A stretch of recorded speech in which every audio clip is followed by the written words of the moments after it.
Dalla Sardegna del premio Nobel Grazia Deledda,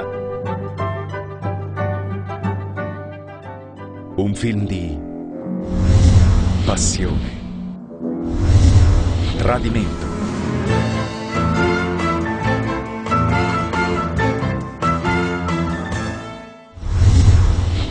innocenza, fede,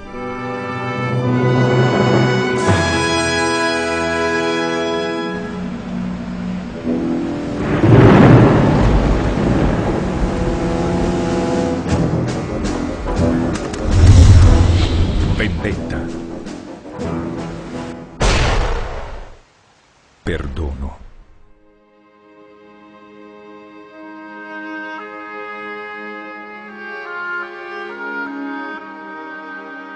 Un film di Aldo De Benedetti con Carmen Boni, Giorgio Bianchi, Ruth Weyer, Bonaventura Ibáñez. Un capolavoro del cinema muto che rivive con musiche originali. La grazia ritrovata.